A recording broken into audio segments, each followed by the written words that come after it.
So my first takeaway for this week is a big positive of social media, which I know it catches a lot of flack, but the truth is that social media does offer a lot of outlets, particularly one if you struggle with social anxiety or if you're just naturally shy. It allows you to meet a lot of new people. I know that I've personally made quite a few friends when MySpace was big, and through local forums, things just of a general shared interests uh, back in the early 2000s.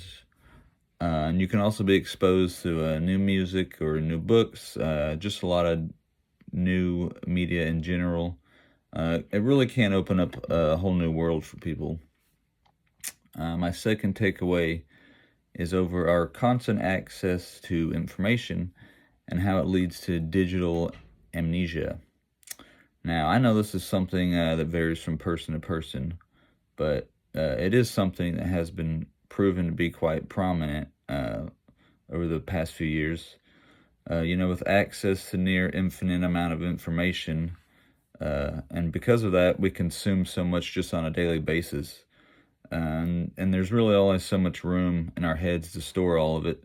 So a lot of it gets pushed out. We end up forgetting quite a few things that we might deem to be important just from throughout the day.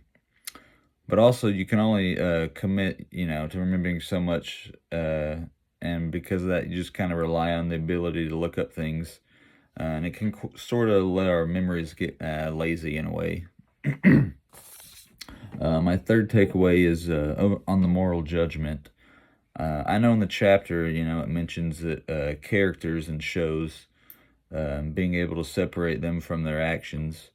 Uh, and that got me thinking about celebrities and just being exposed over the years for any number of controversies.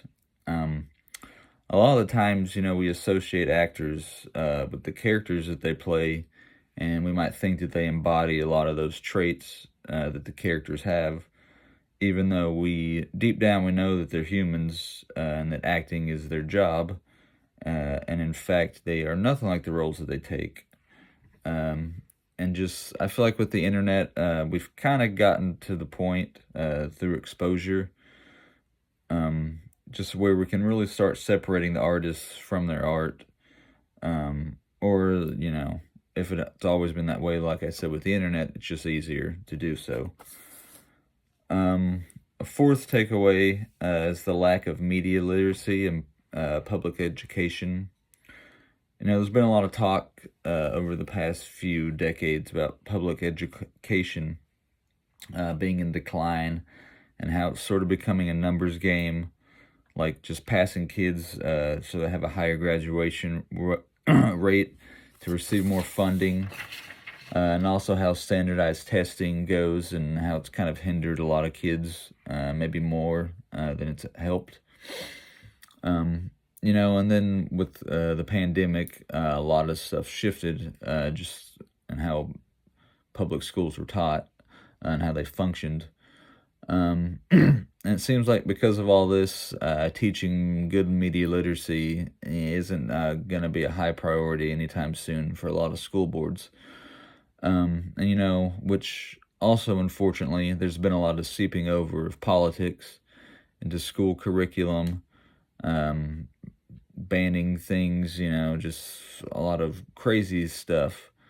And it's starting to shape it, in a different way. Also, couple this with the fact that there's weird conspiracies that go around from some parents believing that schools are just out to indoctrinate kids, which kind of shows to me that these parents who believe that and people who believe that don't have good media literacy. So it seems like there's not going to be a lot changing anytime soon on that front. My final takeaway is over the growing effect that social media has on society with its constant presence and how it affects all generations. And, older people may be isolated from the outside world in a lot of ways, so social media can be their direct connection to it with their family or friends or just the news, what have you, events. The younger generation's been raised in the normalcy of the digital age, so to them it's just a natural presence. And then there's a lot of the generations in between that had their coming of age within the confinements of technology. So it's shaped a large part of their lives, and they just kind of, I guess they've just been conditioned to it, you know. But it does seem like there are quite a few people who are becoming conscious of breaking away, you know, from the constraints of social media, but it's still a minority of the people. But hopefully that movement's going to grow, and that there will be more hope on that.